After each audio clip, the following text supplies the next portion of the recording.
Hello, everybody. Welcome back to another episode of From the Fourth Line. My name's Emma, and I'm joined, as always, by my lovely co-host, Marcie. Hello. And we're also, no one can tell except for Marcie, but I'm not in my usual recording space. I'm in my somewhat childhood bedroom at my parents' It house. really threw me off when he first popped up. I was like, what's going on? Yeah, nothing too different. It's very much a room. I don't know. There's not a lot of gems in here though. I will say it's been pretty sterilized. I think the only gem that I do have that I managed to dig up is my physical ticket. I missed the physical tickets from uh Leafs 2014-2015 season opener against the Montreal Canadiens. I tweeted about this. In which a ticket in the 100 section for opening night against the Montreal Canadiens, which this season the Montreal Canadiens were good, would have run you up about $250. My godfather has season tickets. That's how I was able to go to that game. But yeah, Leafs lost that game though. Morgan Riley did score. Man. 20-year-old Morgan Riley. Oh. Yeah, that makes you feel old, but we will. Oh, it does. Yeah, it does, eh? Oh, We will. Yeah. Morgan Riley is a permanent old man in my mind. Well, he turns 30 in a week. No. He's got the big 3-0s coming up for him. Oh Hopefully he has a good game on his birthday. The Leafs are playing the Habs on his birthday. It's also Pontus Holmberg's birthday that day. A little fourth line magic. He's so scripted. Speaking of some fourth line Blorbo magic, we can talk about Leafs and Coyotes. Yeah. Marcy's like, where is that transition? That didn't work. That was not a segue. It was not a smooth segue. You were like, speaking of fourth line magic, and I was like, where is this going? Imagine if I went with I have a trade to it now. It's that kind of day, man. This Alex Wenberg thing has me so intrigued. I'm so tuned in today because of I like the whole thing with Alex. We'll talk about that a little bit later, but also it was the return of Joseph Woll. It was. Joseph Woll did get the start on Thursday. Was it Thursday? Yeah, it was Thursday. Yeah. Which was very, very exciting. He had a really great game. He did. I think the only one that he would probably like back out of the 2 goals that the Coyotes scored was the Alexander Kerfoot shorthanded breakaway. That I sat and watched that goal happen, and it happened in slow-mo. No, it did. I was sitting there. I was like, no freaking way.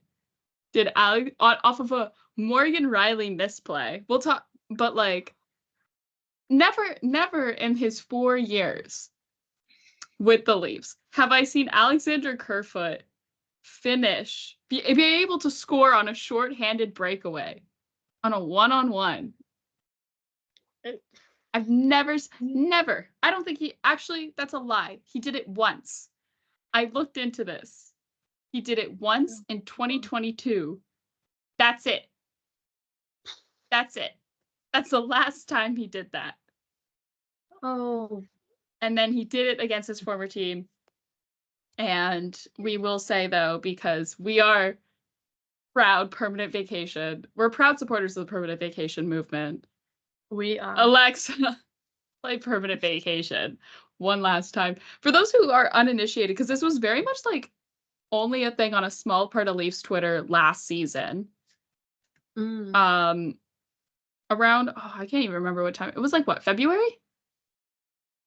Yeah, I want to say February. February,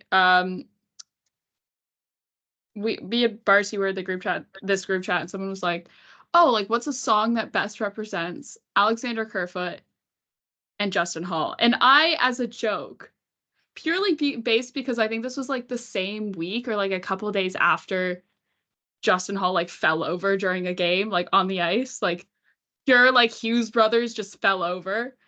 And I was like, Permanent Vacation, because of the one lyric where it goes and we all fall down. I was like, this is it. That's it right there. And then the edit was born and it was fantastic. And it still gets used. Gets used. And it got to the point where like anytime Justin Hall or Alexander Kerfoot scored or got a point, like scored, we'd say Alexa, like we'd be like Permanent Vacation. And I remember, I don't know if you did this, but I did this after Kerfoot's shootout winner against Ottawa last season. I sat on my couch after that game and just had, because I was like home alone, and had Permanent Vacation playing on loop for like 45 minutes. It totally wrecked my Spotify listening stats, though, I will say. But it like I was watching it for so long that like the post-game coverage had finished and it had then gone to the national news. So like CBC News, like late night news. Oh my god. That's very on brand. Yeah. I mean, the two biggest contributions that Alex Kerfoot ever gave to the Leafs was that shootout winner against Ottawa, and then the tip on the Mark Giordano shot for the OT winner in game, what was it, 4? Yeah, game 4. You have a better memory of this than me. I just kind of... I think it was game 4 because then they lost game 5 to win game 6. Yeah, every game just kind of smushes itself. Of the playoffs, but of the playoffs last year against Tampa, greatest accomplishment. That's that man. That's his legacy with the Toronto Maple Leafs. Are those two things that he did? It's those two things. It's that, and then just the Permanent Vacation edit that he never. Do you think he's ever seen it? I don't know. I feel like I don't know if Alex Kerfoot's on Twitter. Someone has to show him. And that someone will be me. I don't know how. Alex Kerfoot and Justin Hall. I wonder if they both know about that.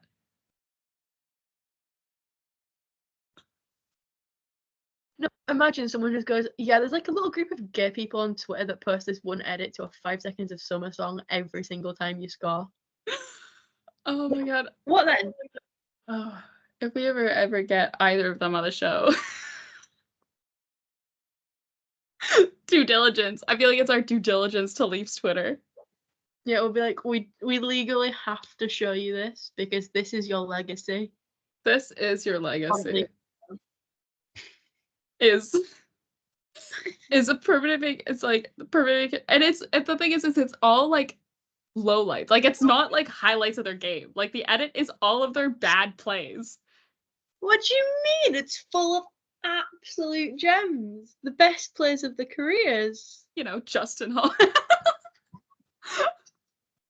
I was just gonna say Justin Hall throwing the puck against Dallas as Marcie makes a throwing motion, which you guys can't see, but oh my god. But we do actually have to talk about the game and not just the legacy that Alexander Kerfoot has on the Toronto Maple Leafs. This isn't, but he is one of those guys to watch. Apparently at the deadline, there's talks about moving him from Arizona, which I hope not. His wife is pregnant. So bring him home. Yeah, to Colorado. I think that's the rumor that I've heard is Colorado is asking after Kerfoot. I would actually love to see Kerfoot in Colorado. Back again in Colorado. It's meant to be. Meant to be. He's meant to go back to where he was drafted and then send him home. Send him home. Not home as in Toronto. Yeah, no, we don't need another bottom 6 forward. We have too many bottom 6 forwards. We just It turns just like Sheldon Keefe just sat there in his office, just like, Brad, please. Give me We my want boys more. back. He's just sat there and he's just got like a little hit list of people he wants back. Michael Bunting better be on the top of. Could you imagine though if we had like what our lines would look like if we had the opportunity to use Michael Bunting and Matthew Nyes on that top line? And you're switching them out depending on who's like playing well. Oh, that'd be. Can we? What would it take to get Michael back? What do we have to give? What do we have to give to bring back Michael Bunting? This is why we should be the GMs of an NHL franchise. Exactly. Look at how like, we're running our team. I Our metaphor. I call up fucking Carolina and I'm like, hey, so like if I like sell my kidney or something, will you give me Michael Bunting? The thing is to like not to like diss on Carolina's social team because they do a great job. There's not enough Michael Bunting. There isn't. I miss him. We never hear We never from see him. He's like you know when you went on holiday as a child and it's like you like meet another family and then you spend the entire holiday playing with this like random child who you never met before and you become really good friends and then like that because you were too young to have like social media and stuff that your parents had swapped numbers or something and then you just like never hear anything apart from the occasional oh yeah like they're doing this now. That's a rental acquisition at the trade deadline. That's Ryan O'Reilly to the Toronto Maple Leafs. Yeah. But it's like we never hear much from him. We don't. And I don't know if it's just Carolina doesn't realize the social media content gem they have in Michael Bunting. Like, do they not realize how absolutely hilarious he is? oh, he's so funny. And he will yap all the time. Oh my god, he would like they do notice it because it's like he is in like their like pregame tunnel videos all the time, just spewing absolute nonsense. I don't know what he's saying 95% of the time, but like it's like all of the other stuff where I'm like, where is Michael Bunting? Where's he gone? Where I'm like, this is obviously from like Media Day. Where's Bunce? Literally, because like, could you imagine if we still had Bunce? Blue Room episode. Could you imagine? What giving things we have lost, the things we have had stolen from us. Like, yes, the Blue Room is replacing Leaf to Leaf, and we will never. I don't know if we'll ever get that nice and full Leaf to Leaf that I want so very badly. But one day. Oh my god. It is Monday though, and I am very nervous that they're gonna drop a Blue Room on us today. Because it's like I'm just sat and I'm like, whose Blue Room are we getting next? Oh my god, I have no idea. I don't know. I don't know whose Blue Room they're gonna give us next. Can we just get another Joseph Hall one? Joseph Hall room, part 2. Electric Boogaloo.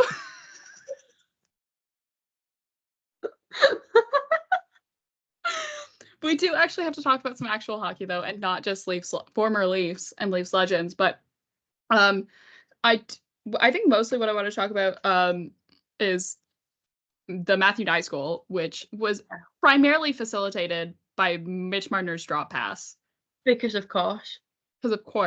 I will say though, and I know I should have known better because it is Mitch Marner, and we've seen him do the drop pass before. Like that was like his bread and butter in juniors. But there was a split second where I saw him going for the pass, and I was like, Mitchell, you idiot, shoot the puck. There was that split second where I was like, shoot it. And I'm glad to know that I wasn't the only one, because Matthew Nyes, in his post-game meeting with the media, did say, he was like, I also was telling him to take the shot. So I was like, at least I feel slightly more, at least I feel vindicated, because the person on the ice with him was also telling him to take the shot. But no. It was a beauty of a goal. It was. Matthew, It was. Oh my god! Incredible. it was a great goal. Matthew Nye scoring against his hometown team. Not in Arizona, but in Toronto. Good enough. One day. It does, however, though, the Leafs had that whole crazy conspiracy curse where they had not won against the Arizona Coyotes in Toronto since October 17th, 2002, which is also the year that Matthew Knight was born. So I think it was only fitting to fulfill the narrative for him to score in the Leafs win against Arizona for the first time in like 20 years. 22 we years. were like, at what point is he gonna score? Because he is. Yeah. Tyler Bertuzzi had another great goal. He scored as well. Austin Matthews scored because of course he did. No I'm like, I don't even like, are the Austin Matthews goals worth mentioning anymore? Like we like run through all the goals and we're like, and then Austin Matthews scored, but like what, that's whatever. Scoring what, 54, 53 on the season? What number is he at now? Can't keep track. 56? I don't know. It's a number, I can tell you that much. He is on a blazing pace to score. Oh, no, that was nothing. I saw trade, and then I saw it was a TSN notification, and it went trade, Emma. And then I didn't finish reading the top of it, and then it goes Pittsburgh Penguins for Jake Gunsel, and I was like, and then I read the rest of the notification. My heart rate just doubled in the space of like half a second. Oh my god, I'm so very sorry. Well, we'll talk about Mark Giordano though. I think that's probably the biggest note to take out of this game, besides Joseph Woll returning and having a fantastic game. I think he had a great game. It was such a good game. Yeah. Like, to say it was his first like NHL game back, he looked really good. Like there was like the occasional I was sat and I was like, Joseph, you're scaring me a bit. But like that happens most games with anyone in net. Yeah. I sit and I'm just like, please. Yeah. But like it was a really good game from him. Oh, it was and he's back. We don't know if he's going to start tonight against Boston. Sheldon Keefe has been a little bit ambiguous in who he's shedding light on the situation as usual. In today's morning skate, Samsonov with the first goalie off, which usually means he's the starter. But then in his media availability after practice today, Sheldon Keefe said that he wants to not rest Woll for too long. So who knows who's starting tonight? Even our man David Alter didn't know. And if David Alter doesn't know, it's a problem. Because in David Alter we trust. I'm gonna get that on like a fucking tapestry and hang it on my wall. Some new From the Fourth Line merch. In David Alter we trust. We just become friends with all of the Leafs media. Well, then while also having the weirdest situation going on with Steve Dangle. Oh my I want to get to this game first, and then and then we'll talk about this.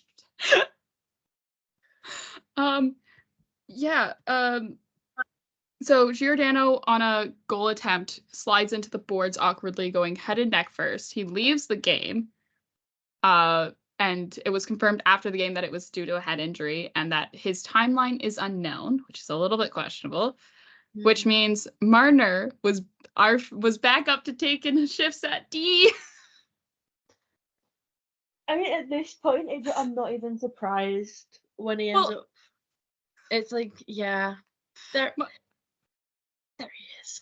The thing that was like, I was like, oh my god, was when Sheldon Keefe was like, oh yeah, there was a conversation that we had earlier today, where Marner almost went in as a defenseman in the lineup because Mark Giordano's status was it Mark Giordano? Yeah. someone's status, and they were going to be short defensemen, and Yeah. Sheldon Keefe was going to be like, yeah, I'll put. Imagine, how do you even like if you're the other team and you get the lineup and you've got Mitch Marner on defense? How do you even like do video for that? I think I just laughed. Like, how do you even like scout that? How do you even like do you go like, okay, but like what other team though in the NHL when short a defenseman turns to their top line right winger And just goes, ah, you get out there with your like, how with would D you partner like TJ Brody. Yeah, how would you like to play with TJ Brody? But that's the thing also as well. It's like, is the right D that the Leafs are looking for? Was it Mitch Marner all along? Like, maybe the right D was, he's always just Mitch Marner, just 24/7. Yeah. But I will say though that this game and also the game against Vegas really highlighted the Leafs' need for a right-handed defenseman. Yeah. And that's exactly what Brad did after the game. Yay. He acquired one. Literally after the game on Thursday, Brad was busy in that press box. Toronto trades for a right defenseman, Ilya Lyubushkin, from the Anaheim Ducks with a 75% salary retention through Carolina, which means the Leafs also receive KHL unsigned Carolina prospect Kirill Slapets, who is going to be a career KHLer, which is whatever. He's purely there because you can't do salary retention on future considerations anymore. You have to trade an actual asset, like a real asset, and not future considerations when it comes to salary retention and trades. Gave up a 2025 third round pick that will go to Anaheim, and then a 2024 sixth round pick that will go to Carolina for the salary retention. For those who are familiar with the name, Ilya Lyubushkin was traded to the Leafs organization back in 2022 at the deadline. Welcome back, Lyubushkin.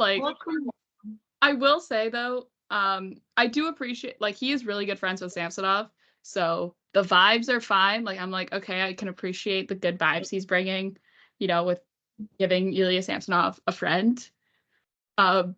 Love that. But also at the same time, I remember when he was with the Leafs the last time, and it wasn't good. No. It wasn't good. And apparently he hasn't been good in Anaheim either. Maybe coming home to the Leafs is what he needed. Maybe. Who knows? I mean, we only saw him for 2 periods against New York. But I will say those 2 periods, not horrific. I have not horrific. Very few complaints. For those who are wondering where he slots into the lineup, he's currently slotting in with Morgan Riley on the top pair. I don't know if we have a true top pair though, because I wouldn't No, it's just kind of whoever's not on the deathbed at this point. Yeah, I don't know. I just what I always think about is you don't want to demote Morgan Riley from the top pair, but is Ilya Lyubushkin a top pair defenseman? No. But also at the same time, you also have TJ Brody and Timothy Liljegren, who are now a solid pair. I don't know. I feel like Keith just kind of rolls the dice before every game and just goes, who's gonna get the most minutes? Who's gonna be a top pair? You. Yeah, I think it also is a matchup on a matchup by matchup basis, kind of depending on the team that they're playing. But yeah, I don't know. He brings some physicality, of course, to the Leafs, which the Leafs have quite a bit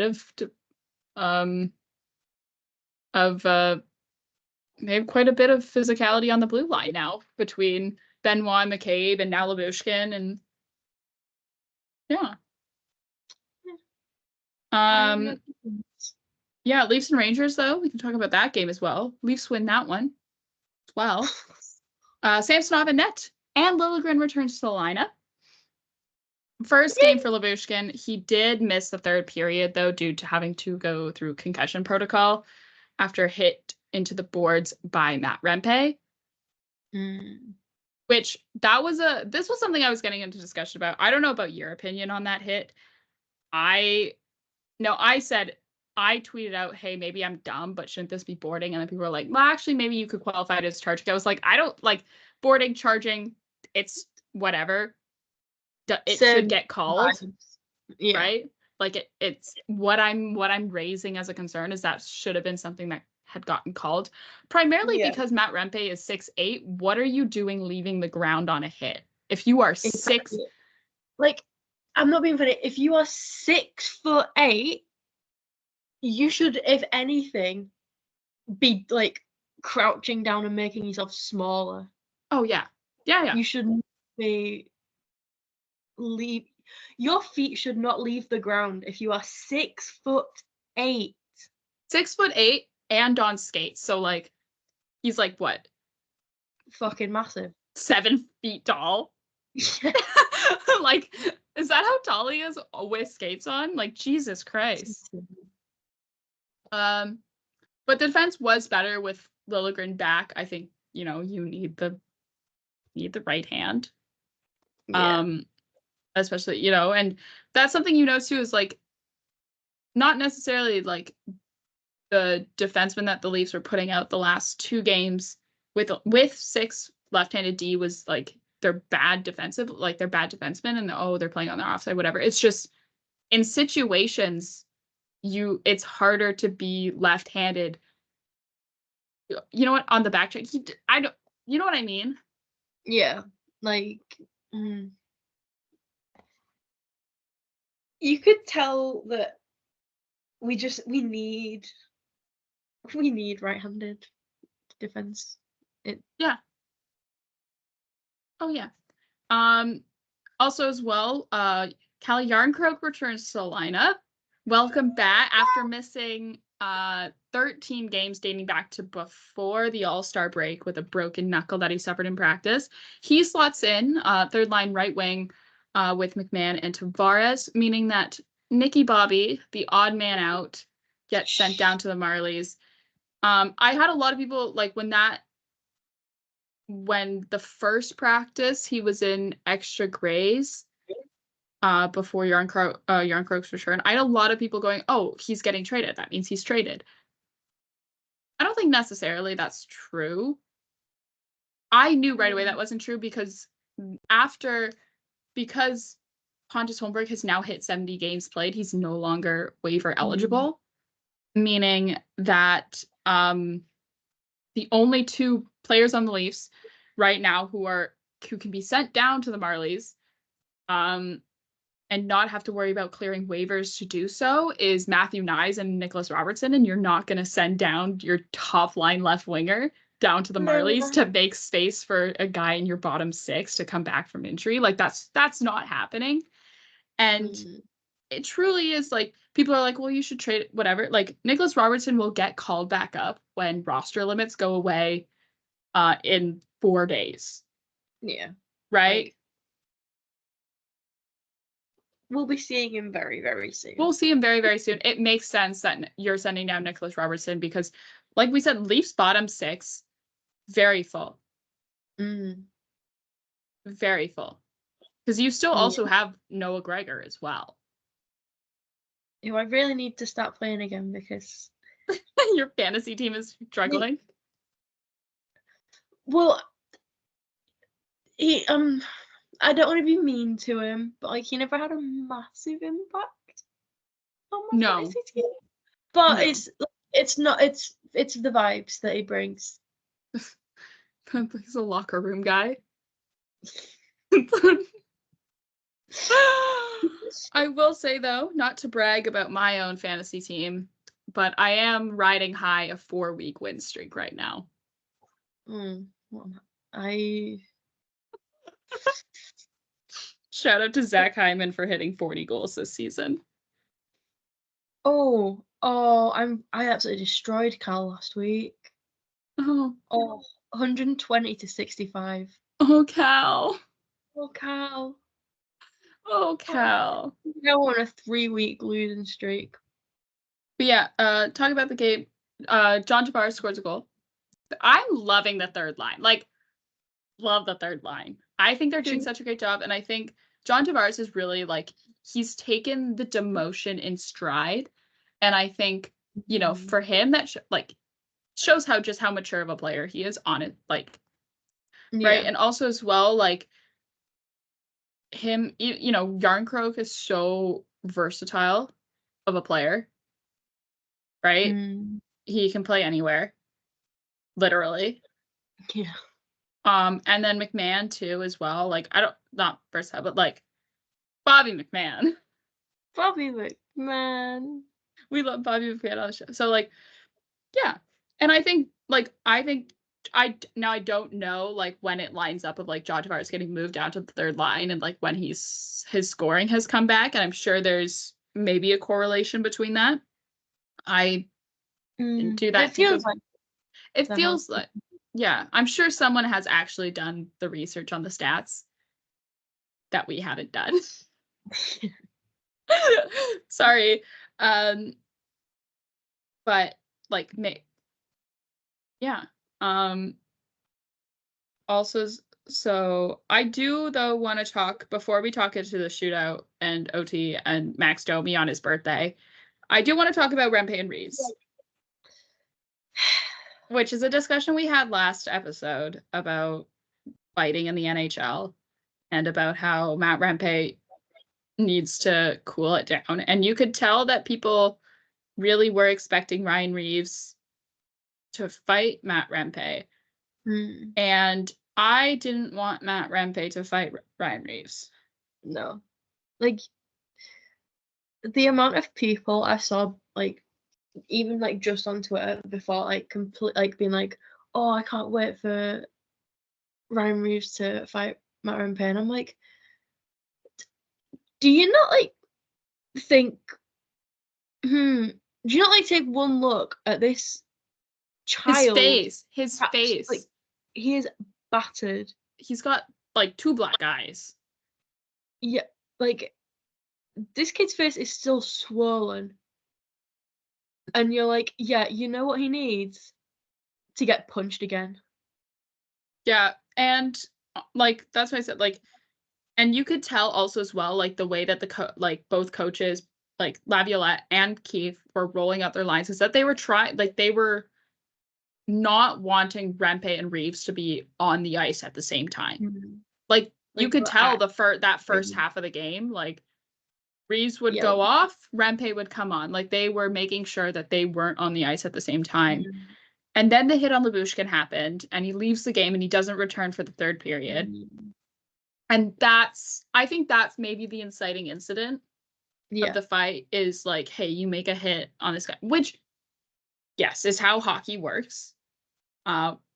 With fighting, how hockey with fighting works, right? You have to answer the bell, right? But like, did Reeves really have to fight him? No. Yeah, it's like, was it necessary? No, it wasn't necessary. And like, and we said this last episode, but really hope that there is someone in the Rangers organization, whether it's a coach, whether it's a trainer, or someone who's telling him, hey, buddy, cool it. Because it's like, if he doesn't slow down, it's gonna be a career cut short and fucking like speed running CTE. Like, you don't. Yeah. There's a list of former NHL players a mile long whose careers have been cut short because of fighting. And I don't want Matt Rempe to be added to that list. No. And I think also as well, like, You can rationalize the fight because of the hit on Lyubushkin. But if that didn't happen, especially now because Lyubushkin's fine. Yeah. Like, he's gonna play tonight. Mm. At least what it sounded like to him. And he said himself in his media availability today, he's like, oh, it's fine. I just had to leave for concussion protocol, which we see happen all the time in the NHL. Like, we see that happen all the time. Hit to the head, has to leave the game.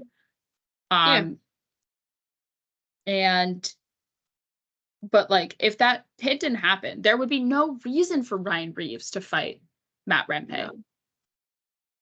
There'd be no reason. For the sake of it, and it's like, it's not. Like, fighting isn't in the NHL for the sake of it. No. And like, as well, it's not even like it's two young players. It's Ryan Reeves. It's like, 37-year-old Ryan Reeves? Yeah. 37-year-old Ryan Reeves. Who, do you not, as 37-year-old Ryan Reeves, sit and think, maybe I have some responsibility to not batter this child. To not like fight a college student. Like, do you not think, maybe, just maybe, it's not the wisest choice? Yeah. Like,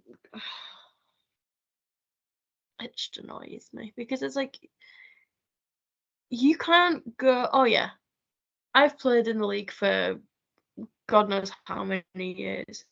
Yeah. I've had my fights. And then do you not look at Matt Rempe and just go, this guy, his face is still swollen from his last fight. He looks rough. Maybe, just maybe I shouldn't. Like, it's not like he's like killed Lyubushkin. He's alive. Yeah. It's unnecessary, and seeing everyone on Twitter being like, it was such a split divide. Oh, people, absolutely. Yeah, like, he's fighting, and then like people just being, really? Especially also because it's like, if you're that starved for a Ryan Reeves fight, he fought the game before. Yeah. He fought O'Brien like, when they played the Coyotes. And yeah, okay, that was his first fight since October 14th against the Coyotes. But like, it's not like, you saw him do it last game. Yeah. So I don't think you're that starved for a Ryan Reeves fight. And also, as well, at the same time, like, the New York Rangers are a former team of his. Yeah. He played with New York.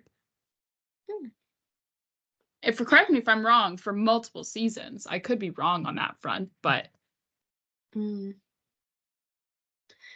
yeah, it's just, and like, in the nicest way possible, how many people are just like absolutely dying to see Ryan Reeves fight? Because he's not as good as he thinks he is at fighting.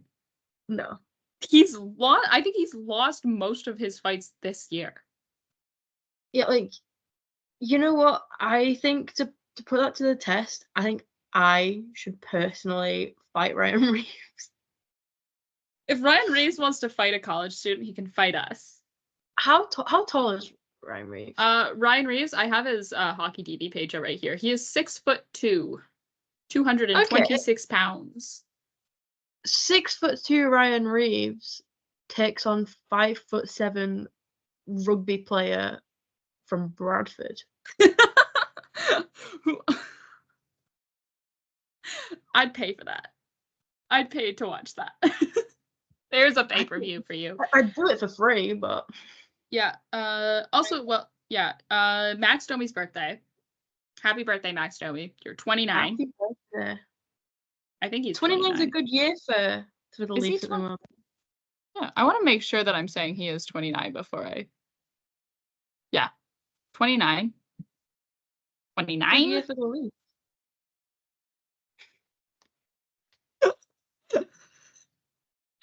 I will make the new goal reference. How many more Leafs do we have to turn 29? Quite a few. I'm gonna have to sit here every single one. No. Okay, and Morgan Riley is turning 30, so you're fine. Samsonov in overtime. That one save. Oh Sammy. my god. Sammy. Sammy. And then in the shootout as well, he had some really great saves in the shootout. Yeah. I will say though, like I did tweet out, I was like, oh, we're going to the shootout, and we're going to the shootout against Samsonov, which historically he has not been good in those sorts of situations. No. He hasn't. No, historically it's been a situation that has always left us quite disappointed. Right? And I'm But glad today- that I was proven wrong on that aspect. Like I will take the L on that one. You heard it here first, guys. Emma just took an L. I Live on air. I will say I will admit defeat. But oh my god, Sammy was on fire. I was sat and I was like, this is such a good game from him. Oh, he had a brilliant game. And then he gets the belt. And then he gets the belt from Joseph Wool. Keeping it with the tendies. And then my favorite thing about that blueprint is that you, in the background for like a split second, you see Martin Jones. Just like. And he's smiling and he's like, I will, like, nothing gets me than goalies who are pals. They're just best friends, best buds. Best buds. But yeah, so Domi gets the shootout winner. Like I said, Marner's shootout attempt, that shootout, brilliant. That's to keep the Leafs alive. Yeah, to score, to keep the Leafs in it. It was that beautiful. It was so great. My mom was watching the shootout with me, and she was like watching me. Like I was like through my fingers. I was like so stressed, and she was like, oh, "Calm down." I was like, "Mother, you don't get it. We need these 2 points. You don't get it. You don't get it." Yeah. So Leafs in the future, they play tonight against Boston. Jeremy Swayman is starting. We do not know who's starting for the Leafs. Boston is on a little bit of a downturn right now recently, so hopefully, the Leafs can take advantage of that and win against Boston, because that's always nice to do. Yeah, as someone who has both Swayman and Ullmark on various fantasy teams, ouch. Yeah, that's the thing where I was like, I was actually very nervous. Like the Rangers game, because Shesterkin is one of my fantasy goalies. So is Connor Ingram. So last 2 games, I've been cheering for the goalies, but also cheering for my own team to score. So the fact that this game the game against the Rangers went to a shootout means I was still able to pick up 1.2 points in fantasy. So helps me secure the win. I need to know who's starting, because I have 3 fantasy teams because I have so much fun just like swapping on my little players in and out. On one of them, I've got Swayman and Wool, and on the other one, I've got Ullmark and Wool. Oh, you need to know. And I need to know so I can get rid of one of them, because yeah, I can't have both of them. Well, you just gotta be ready for when the Leafs drop their lineup. And then that's like, hopefully that's before 7. I really, really need it to be before 7. Well, midnight. But yeah, the Leafs have a busy schedule going into the deadline, which is this Friday. I think we're going to have kind of a special Thursday episode for the deadline. It's going to be very deadline orientated. Was that English? Orientated? It's an English word, yeah. Emma knows words. I Well do. done. Gold star forever. Yeah, but Boston tonight, Buffalo on Wednesday, and then a back-to-back with travel to play Boston in Boston on Thursday before they play Montreal in Montreal on Saturday after the trade deadline. Oh, and do you know the most annoying thing? I can't watch the Saturday game. That sucks. I will be watching the Saturday game though. You can watch the Saturday game, and I'm gonna be getting absolutely blackout drunk with my friends. That sounds like fun. Which arguably, depending on how the game ends, it was a better choice. Yeah. But yeah, but then the Leafs have like I would like to speak to the NHL schedule because then the Leafs have 4 days off next week. Did they not think about what we're supposed to do? What are we supposed to do? Like, well, we'll find something to talk about. We'll find something to talk about for sure. We always do. I think there's Thursday's episode of the podcast is going to be a very good insight as to what the off season is going to look like for this show in terms of content you can expect from us. Oh my god, we can use all this spare time we have to do a true crime style episode on where the mystery socks come from. The mystery socks. The mystery socks and oh my god, Steve Dangle's BBL. For reference, when we said the mystery socks, I won a signed Dennis Hildeby jersey, and when it arrived, out of the box fell a pair of Game 1 socks with no indication of who they belonged to.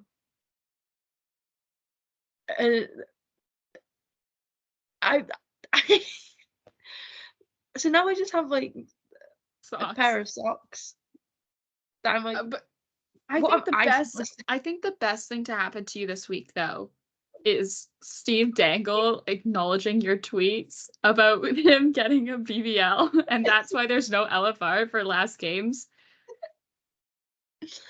Look, Steve Dangle. For those who Steve Dangle ended up having another baby, which congratulations to Steve Dangle and his wife for the birth of their daughter. Looked very, very adorable in the video that he posted. She looked so cute. So congratulations to them. Yeah, and now I saw Steve's tweet like, "Oh, no LFR tonight, guys. Sorry." So I sent it to the group chat of me, Emma, and Carl, and I was like, "Guys, what if he just got a BBL?" And then I tune in with, he probably just had another baby. And then always being the voice of reason. I take it upon myself to what is it? You tweeted it out. I did tweet it out. I need to find. I talk so much. Oh my god. It's vanished from. What? 1 second. Sorry, I've just realised how much I talk. Lots of congrats tweets. You just tweeted out. So I quoted it with, "Oh my god, he's getting a BBL, isn't he?" To which I didn't see this until I noticed a suspicious amount of likes on the tweet. And then Steve Dangle replied to me saying that he's getting a BBL with, "It's perfect already." And thus began our friendship. We are friends with Steve Dangle, friend of the show, Steve Dangle. Because not only did he reply to that tweet, when he was it on the. I don't think it was on the baby tweet. No, it wasn't on the baby. And then he just said, again, no LFR today, all is well. And I just quoted it with, "The BBL was a success, I see." And he liked that as well. So me and Steve Dangle are like BFFs now. Friend of the show, Steve Dangle. If Steve is listening, I doubt Steve Dangle's listening to our podcast. I'm sure he has better things to do with a new baby at home. Maybe he's introducing the baby to the podcast. Our youngest listener. Our youngest listener is a day old. Apologies for all the times we made jokes about making fish want women want me, but Steve Dangle fears me merch. I still think we need to do that. Put that. I'd actually like if we put that on like a hat, like a dad hat, I'd wear it. That so bad. No one would. Also, I need to apologize to Steve Dangle for threatening to fight him as much as I have. We keep saying that. We keep saying that and that you'll just go for the knees. Yeah, it works every time. Works every time. But Steve Dangle, though, is a proud member of Wool Nation, which is the more the merrier. But enough about Steve. I don't know if you saw this. I did want to bring it up mostly because it was absolutely hilarious. I don't know if you saw this though. In New Jersey Devils game against LA. Okay, I am not a New Jersey Devils fan, and I actually find Jack Hughes somewhat annoying. Yeah. But I do agree they need to fire Lindy Ruff. This is getting out of hand. Lindy, there comes a time. There comes a time. Everyone. Like join the list of teams who fired their coach this season. The list is long. You're just following the trend. But versus LA, the Devils pulled their goalie with nearly 5 minutes left in the third period. And the score, guess this. I don't know if you knew what the score was at the time when they pulled the goalie, because pulling the goalie with nearly 5 minutes left is like a Sheldon Keefe move. Yeah, it's an act of pure desperation. Right? Do you want to know what the score was when this happened? Give it a guess. Guess. At least, okay, the goal differential. I don't need the exact score. I just need the goal. How many goals do you think was the differential between LA and New Jersey? Like, one maybe? The score was 4-1 in favor of LA. Oh, I know I've used my F-bomb already, but oh my fucking god. Fire this man. But when they pulled the goalie, they didn't send out a sixth skater. So you can watch the video of this sequence, and you can see at some point Jack Hughes is trying to maintain possession of the puck in his own zone because he doesn't have a goalie, and he's waiting over at the bench. I don't think I've ever seen this. Like all of this.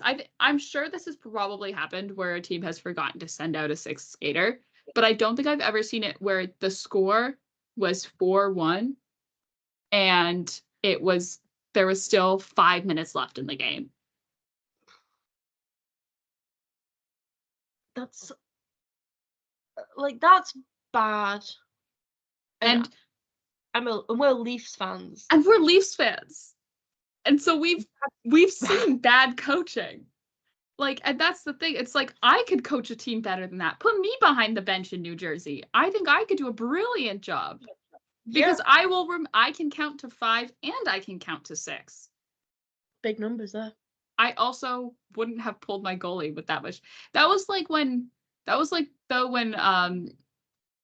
Islanders did that, but they did it. It was like 9 minutes left or something. And Patrick Roy was pulling his goalie. I was like, where are you getting off pulling your goalie with like 9 minutes left in the third period? It's like, do you enjoy making your entire team just miserable? Do you enjoy stressing them out? And like, maybe there's going to be someone who's going to be like, well, you guys, it's being done on purpose so that they can score a goal and tie the game and have a lot of time to do so. I was like, yeah, but this is something you really only see within the last 2 minutes. Because if a team it's very easy for the team to get an empty net goal if you don't have the players to staff not staff, but like to run six-man lines for 9 minutes and have it be effective. Especially the Islanders. Yeah, it's like, what? No offense to the Islanders. They scored a natural hat trick this week against someone good. I don't remember. Do you remember? Oh, was it Nashville? Kyle Palmieri had like a natural hat trick. Oh. I'm trying to look it up in the NHL app and I can't find it. Boo. Who was it against? Wasn't Nashville. It was. What am I looking for? Look at the Islanders. No. Maybe it's like. Anyways. Why can I? This is now embarrassing because now I'm just sitting in silence going through the NHL app trying to find this. And I can't find it. You know what? Hold on.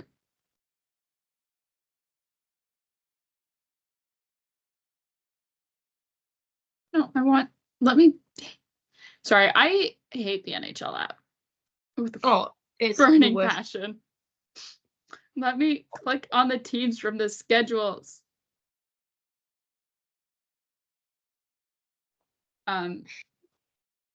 Anyways, doesn't matter.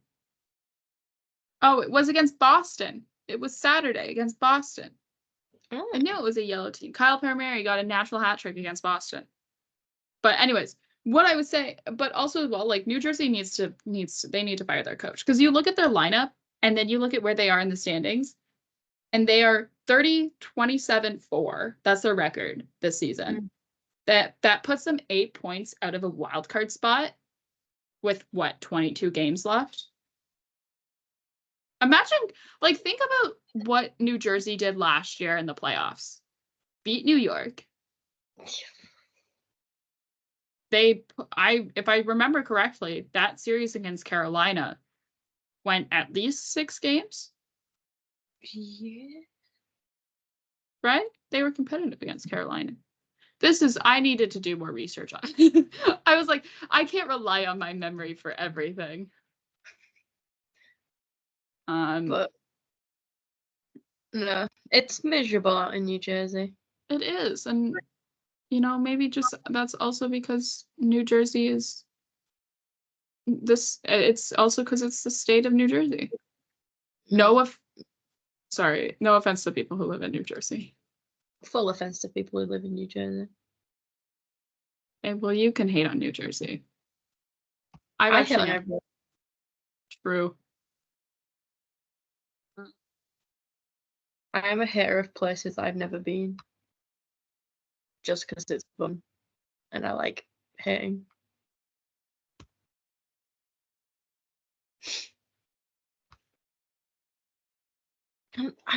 It went to 5 games against Carolina, but still. Some of them were really stressed about the fact that we don't know who's starting for the Leafs tonight. We're still thinking about that, but yeah. So I don't know. Anyways, I am proudly joining the Fire Lindy Ruff bandwagon. I think that like if Sheldon Keefe did that, his head would be on a stake outside of Scotiabank Arena. He'd have been fired before the end of the game. Oh, absolutely. Absolutely. Like, he'd have done that and then you'd immediately get a call. Oh, yeah. Just Brendan Shanahan would be picking up the phone going, Sheldon, it's time we have a talk. Sheldon, there comes a time. There comes a time in every man's career where he must go through this. Called being fired. Your time is now. Your time is now. Don't worry, we set up a really nice pension package for you. You just throw that on in the end, just like, oh yeah, by the way, you'll still get paid out for the rest of your contract, which is why like when all the people are like, oh, fire Sheldon Keefe, I'm like, guys, MLSE isn't going to do that because they just spent the last 7 years, not 7 years, but they spent the last 5 paying off Mike Babcock's contract. They're not going to do that again. That was like, MLSE is a company. They have to still like make money. You can't just be like, I mean, unless you put us in charge. We will do it for so much cheaper than anybody else out there. I'll do it for my student loans being paid and the Lego Millennium Falcon. But also we'll need a place to live though, so they'll have to give us enough money for us to get an apartment and a car. Yeah. Oh my god. I need a car, please. I need a car so bad. Oh my god. I do all of my best thinking in the car. Marcie knows. All too well. Another quick news though, also out of New York. Jonathan Quick signed an extension with the New York Rangers to it was a 1 year, $1.275 million. That's a cap hit. In 21 games this season, he has a 13-5-2 record with a 2.45 goals against average and a .916 save percentage. Solid backup for Shesterkin. He's provided some quality starts. That's what I have to say on Jonathan Quick. I think it's a good move by New York. But yeah, we talked about Alex Wemberg missing from Seattle practice due to trade-related rumors. We'll see where he ends up. He's strongly linked to New York. And then also there is a rumored extension for Jeremy Swayman, which I'm interested in this, and we talked about this a little bit before the show, just about like if I don't know, like some people are wondering like, okay, so what are we gonna see contract wise for Joseph Wool in the next couple of years, because he is up for contract after next season. He's an RFA, and I think you almost have to look to Jeremy Swayman. Yeah. Both have come out of they both have followed somewhat similar career paths. They actually are former World Junior teammates as well. But I think just in terms of how their careers have gone, yes, Joseph Wool's career is a little bit behind Jeremy Swayman. He did go spent longer time in college than Swayman did, and spent a little bit more time coming up to the NHL.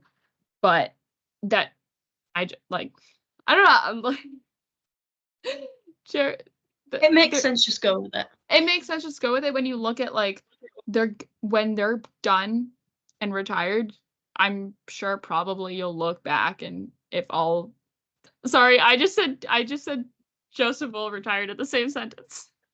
It's gonna be like at least 10 plus years from now, at least. Emma, you've just brought tears to my eyes.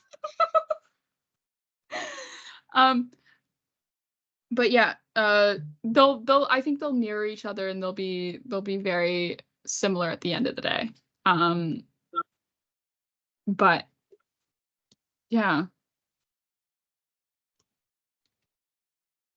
Yeah, but I just wanna see him get paid more. Please, give the man more money for what you've put through. He needs the Lego money. He does. Like, if you don't want to pay him for the contract, at least just give him enough to buy Lego. Give him the Legos stipend. Just feel like for every 5 wins, you get to buy a little Lego set as a treat. Oh.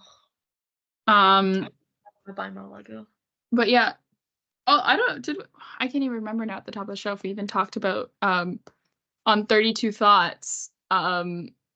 Just because we have more time to kill. On 32 Thoughts,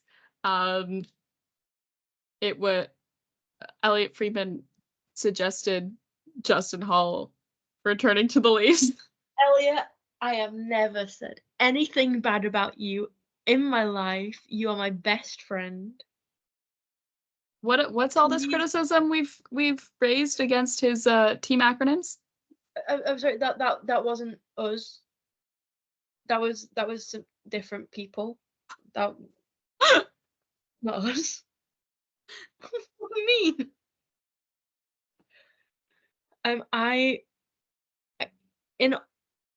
I need Justin Hall to come back. Really bad.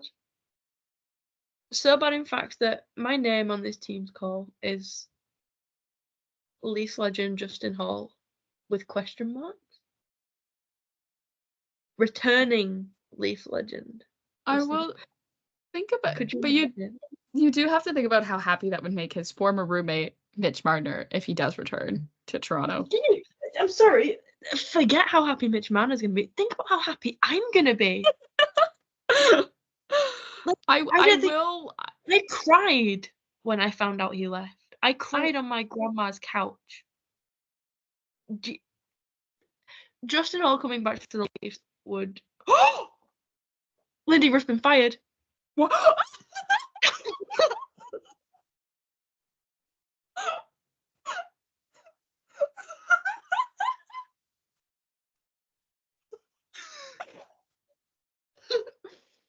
Oh.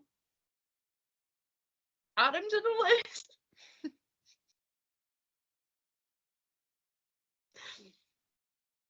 Oh, Lindy.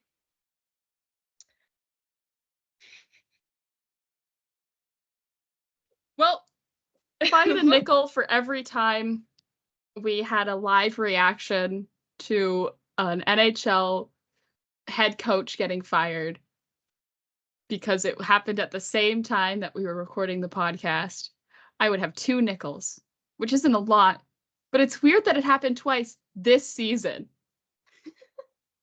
Happened with Minnesota. Like a live coach firing count.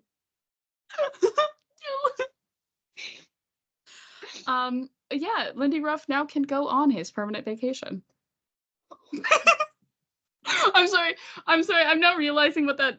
No, that sounds like they've killed. That sounds like I'm suggesting they've took him out back and shot him. They're like, oh hey Lindy, if you come out this definitely not back door, we have something really cool to show you. And then they just like pop their heads back in and they're like, guys, that gunshot you heard, completely unrelated. This is New Jersey after all. Exactly. It is nothing to worry about. Carry on. But yeah. Anyway, yeah, New Jersey fired their head coach. I'm actually so afraid to look at my home, like my timeline on Twitter, because I feel like that's an absolute war zone right now. I do want to. How bad is yours? I've got some Alex Wemberg funny tweets. It hasn't hit the timeline yet? Kate's tweeted.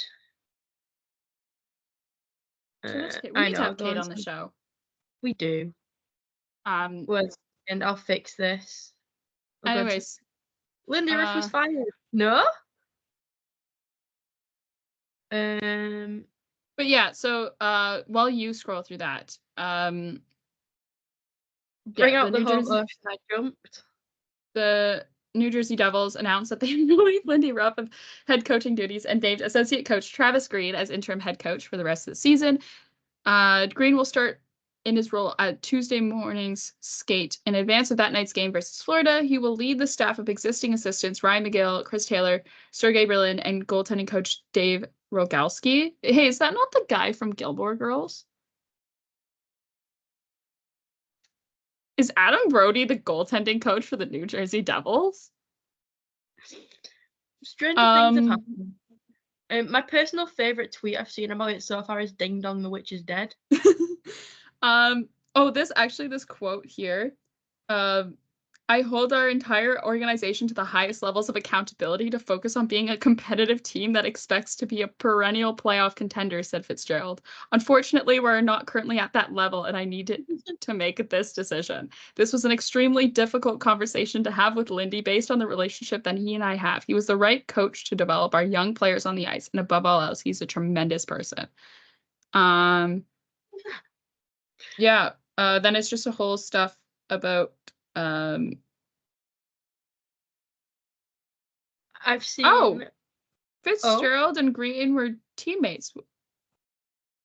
Okay. Leafs legends. But yeah, another personal favorite tweet I've just seen, because I'm doing my live research. Is someone just quoting it with the screenshot of that Trisha Paytas tweet where it's like, "I'm free, worst experience of my fucking life." I found that one deeply entertaining. oh my god. But yeah, Guys, no, I can't believe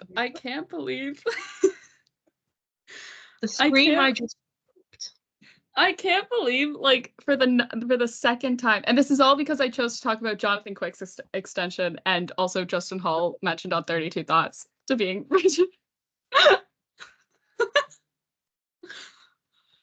Oh my god. Anyways, we were just talking about how he should be fired, and look at us being right, because he was fired.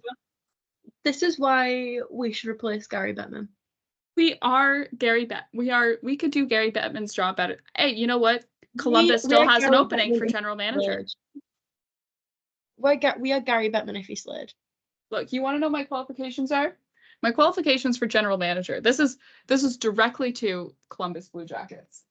Is I have read, or I'm in the process of reading, the book by your former general manager, Doug McLean, called Draft Day. It's actually very interesting. It goes a lot into the details on how, like, the draft works and how the history of the draft and things like that. Very, very interesting. Actually, there's some good stories in there. Yeah, I'm not going to mail it to you though, because that's going to cost me a fortune. But what you mean you wouldn't do anything for me? Why would I? You can buy your own book. Right, guys, this is the final episode ever. Sorry. No, but me and Emma are no longer friends because she's mean. Look, I am doing some really, really interesting research on Stanley Cup winners and if they have a Quebecois player on their roster or not. And it's a surprisingly large percentage that do. We just got... Could this be the year? We say every year. No, but potentially this could work well in the Leafs' favor because this is the first time they've had Quebecois on their roster for a considerable amount of the season. Like enough games during the season that the player's name will end up on the Stanley Cup since Frederic Gauthier. Oh, I miss it. So yeah, Simon Benoit, you could be the secret ingredient. The secret ingredient. I don't know why, but now I've just like imagined, like you know, when the Krabby Patty formula. No, I'm just like you're just like baking a cake, and then it's like, and to make it rise, and then you just pick up a tiny little Benoit, just like throw him in. I thought you were talking about it's Gary Bettman is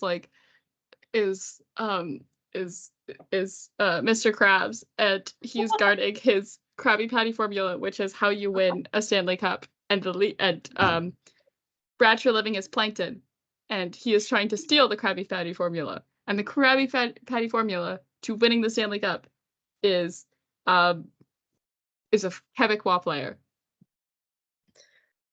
Look, you think I'm wrong? The last team to win the Stanley Cup that didn't have a Quebecois player on its roster, the 2018 Washington Capitals. Well, it's done. And they have Alexander Ovechkin. Yeah. I'm just saying. We're winning the cup, guys. I'm just saying. I swear. Just putting it out there. Look, further research needs to be done. I've only gone back to 1996, but that's in a different notebook. I have multiple ongoing notebooks. Ooh. Damn. But yeah, I think we'll end it here. I don't know, unless someone else wants to get fired. Yeah, hi Gary. If can you just let us know if anything's brewing in the league in the next like 10 seconds, please? Thank you. Yeah. Without can someone else please get fired? That was fun. Yeah, that was fun. Without further ado, that is all from us today.